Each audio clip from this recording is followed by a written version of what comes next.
Why are some people so kind to their friends, yet so harsh to their partners? Think about it. When a friend doesn't text you back right away or replies with a short message, you don't spiral. You assume they're just busy or having an off day. But if your partner does the same thing, your heart drops. You start wondering, do they still love me? Did I do something wrong? So what's happening here? Are you just being too sensitive? Actually, no. From a psychological perspective, there are two deeper reasons behind this. 1. Romantic love awakens our oldest emotional wounds.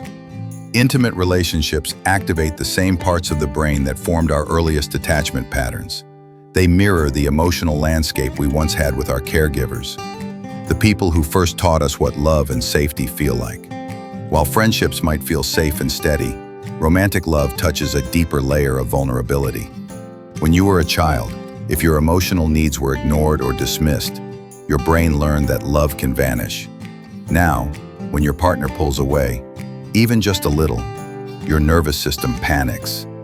It flashes back to that old, familiar feeling of being unseen, unloved, or abandoned. That's why small things, a delayed reply, a quiet tone, a lack of enthusiasm, can feel so painful. You're not reacting to this moment. You're reliving an old one. In that instant, your partner becomes a stand-in for your ideal parent. You unconsciously try to fix your childhood wounds by changing them, seeking from them the love you never fully received. And that's why, in relationships, you might regress emotionally, reacting like the child you once were.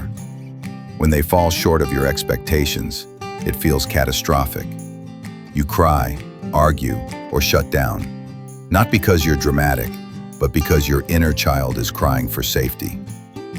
With friends, that inner child stays quiet. You're calmer, more rational, more forgiving. 2. We treat our partners the way we treat ourselves. In psychology, there's something called the self-expansion theory. It suggests that in deep relationships, we unconsciously merge our identity with our partners. They stop feeling like another person and start feeling like an extension of ourselves. So the way we treat them often mirrors the way we treat ourselves. If you're harsh, critical, or never feel good enough inside, you'll project that same pressure onto your partner. Even small imperfections in them can trigger the same disappointment you feel toward yourself. That's why you might overanalyze their tone or assume the worst when they're quiet. It's not really about them. It's about the parts of you that still crave acceptance. With friends, it's different. Friendships are external. They don't merge with your identity, so you can give more space, more understanding, more patience. But with love, the line between you and them blurs, and that's where projection begins. The real lesson: our harshness in love isn't proof that we're broken or too much. It's proof that something inside us still needs healing. In intimate relationships, what we see isn't our partner's flaws. It's our own unmet needs reflected back at us. So the goal isn't to fix your partner, it's to understand yourself. The next time you feel triggered, try saying this gently. I'm feeling some old emotions right now. It's not your fault.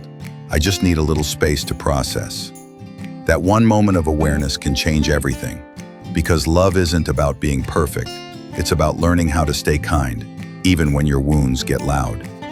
That's it for today's talk. I'm Calm Minds, and I hope tonight brings you calm, comfort, and the sweetest of dreams.